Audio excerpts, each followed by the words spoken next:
se transformou nesse último período, nesse último ano, num especialista nesse assunto de aquecimento global, mudança climática, e você tem dado uma contribuição tanto a empresas, quanto a governos, quanto a estados, sobre esse assunto. Nós estamos indo para o buraco, a situação é grave mesmo, porque nós fizemos uma rápida conversa aí há uns dias atrás, e você percebeu que algumas pessoas, até pessoas importantes, não acreditam muito na história de que está aquecendo mesmo, de que a coisa não é, que seria algo cíclico da natureza, ou seja, que a gente não deveria se preocupar tanto. Explica pra gente se esse assunto é sério mesmo, se nós vamos ver impacto disso ainda na nossa geração e o que nós temos que fazer. Quando comecei a me interessar, eu pensava que eu trabalhava para o meu neto, para evitar que a segunda geração realmente seja impactada. Era na época que falávamos de 2100, 2150, etc. Depois de alguns meses eu entendi que eu ia trabalhar para o meu filho, porque já começávamos a falar de 2070, 2080.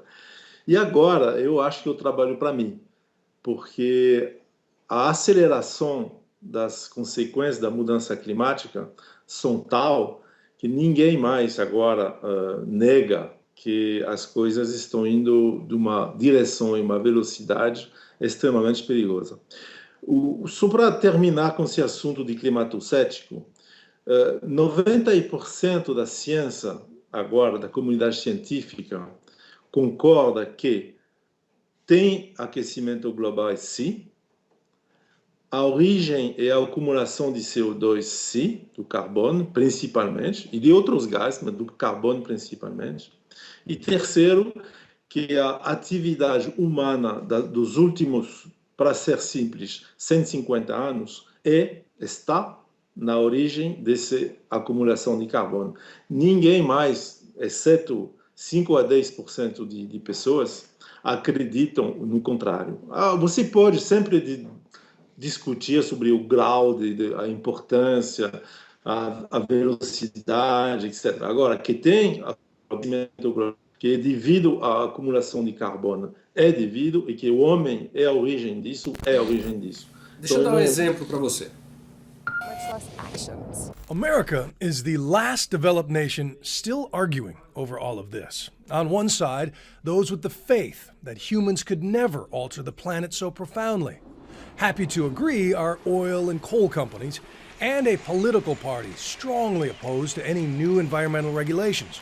President Obama promised to begin to slow the rise of the oceans and to heal the planet. My promise is to help you and your family. On the other side are 99% of climate scientists with PhDs and the president. I am a firm believer that climate change is real, that it is impacted by human behavior and carbon emissions. And happy to agree are most of the insurance companies that insure insurance companies, like Munich Re. The German giant reported last month that North America is getting the worst of it, as weather disasters cost 30,000 lives and over $1 trillion in the last 30 years, as storms quintupled. And they're warning clients to brace for much more as the melting accelerates. In 1984, the glacier was down there 11 miles away. And today, it's back here, receded 11 miles. The glacier is retreating, but it's also thinning at the same time. It's like air being let out of a balloon. You can see what's called the trim line. It's the high water mark of the glacier in 1984. That vertical change is the height of the Empire State Felipe, Building. nós, há alguns meses atrás, nós almoçamos quando você foi a São Paulo, porque você está aí em Paris agora, né? Estou em Paris. Quando você foi Estou a São indo Paulo, para São Paulo amanhã.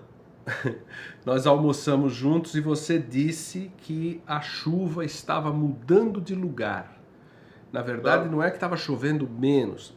Em alguns casos está até chovendo mais, porém em outros lugares. Na semana, há um mês atrás, eu vi estava assistindo Rede Globo e um dos jornais da Globo falou exatamente isso, porém com uma certa cautela, porém Claro. deixou claro a matéria de que o mapa do agronegócio no Brasil, que hoje é o que mantém o país em pé economicamente, que o mapa do agronegócio teria que mudar no Brasil porque as chuvas estão mudando de lugar. Mas não disse isso do jeito que você me disse no almoço vários meses atrás. Por que os governos não enfrentam essa questão? Por que eles não conversam sobre isso, já que nós vamos ter que pagar a conta disso? Eu posso responder a isso, mas antes, só para também corrigir o negócio de tem, não tem, talvez não, etc. E para ser muito claro sobre o resto da entrevista, eu não acho que vamos fritar o planeta, não, porque eu acho que nós temos, dentro da sociedade e da organização humana, as forças suficientes para corrigir o assunto antes que seja tarde. Já é muito tarde para outras consequências que eu vou, se você quiser, eu te explico depois. Mas para uma catástrofe mundial, eu acho que ainda tem tempo. E por que tem tempo? Porque acho que a gente vai acordar em tempo. Porque, como você falou, tem sinais óbvios que as coisas estão mudando. Tem sinais como aquele que você falou, tem outros, os eventos que chamamos de eventos climáticos, a Sandy em Nova York, que acordou um monte de gente, inclusive Obama, as secas, os incêndios nos Estados Unidos ou na Europa, a mudança climática que está envolvendo uma mudança de regime de água dos rios, que no setor que eu trabalho mais, que é a eletricidade, está mudando o regime de gestão das centrais, porque você sabe, para uma central térmica funcionar bem, você precisa de que chamamos de uma fonte de frio. E hoje você tem uma mudança nos rios de tal maneira que você não consegue mais resfriar as centrais que já estão localizadas. Então, por que isso não é claramente falado? Pelos motivos de sempre. É que você não quer explicar a verdade para não apavorar as pessoas.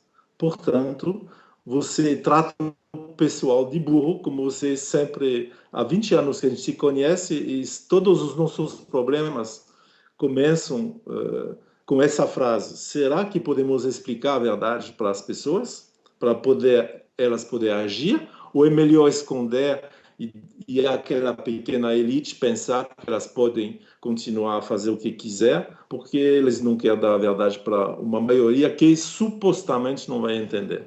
Quer dizer, é uma opção burra pela burrice, né? Porque, na verdade, o que a gente fala... Depois a gente vai entrar no... Por que os políticos não fazem nada, né? Primeiro porque eles estão atrasados, como sempre. A grande falácia hoje é chamar eles de líder, porque eles não lideram, eles seguem. Deveria ser chamado de seguidor político e não de líder político. Porque em vez de Fantástico! Em vez de mostrar aonde nós vamos, porque eles sabem, eles não podem dizer que não sabem. A ciência é muito clara. O exército americano reconheceu a mudança climática como a primeira ameaça do século. Já tem, e depois não vamos, precisaríamos de 3 horas de conversa, mas você tem outros casos, o shale gas e tudo isso aqui, que está mudando a mapa do poder no mundo. E o fato que o Polo Norte está derretendo vai permitir rotas comerciais, rotas militares, que vão mudar a geografia do poder. Então, o exército já entendeu. Eu estava numa convenção uma vez, e ao meu lado tinha um almirante. Então, eu conversei com ele, falei, almirante, o que o senhor está fazendo uma reunião sobre mudança climática?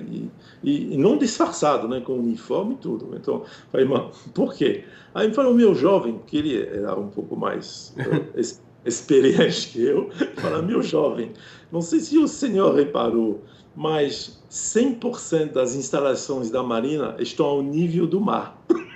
Eu falei, É. E, obviamente, se tem mais 2 metros no mar, a gente vai ter problema com 100% das nossas instalações. Na ciência climática, tem uma coisa que se chama de feedback, que é a aceleração das coisas. Ou seja, que o recado que a Terra manda, quando ela é agredida, como está sendo agredida hoje. Então, ela tem coisas que a gente não entende. Por exemplo, qual vai ser as consequências se o permafrost do norte derrete e libera o metano que está lá dentro, que são milhões de vezes mais do que o carbono que já mandamos até agora.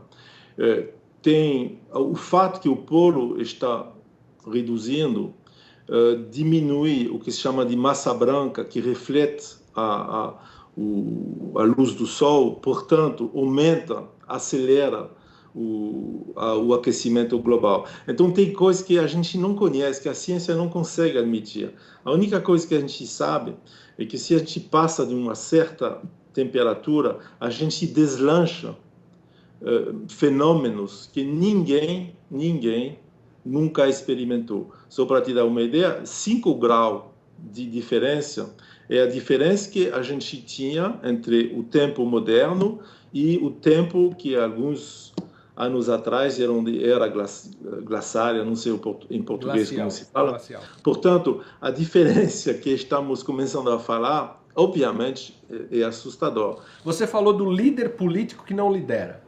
Agora me fala um pouco do líder empresarial, do executivo, que também não lidera, que também segue o tambor e também aumenta o barulho. O que ele devia fazer?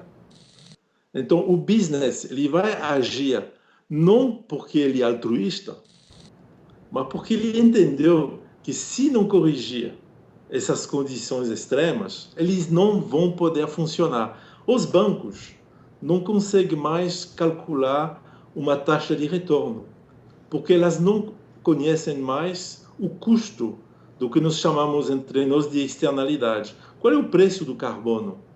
Ele estava a $30 a tonelada 2 anos atrás. Ele está a 5 agora. E ninguém acredita que vai ficar em 5.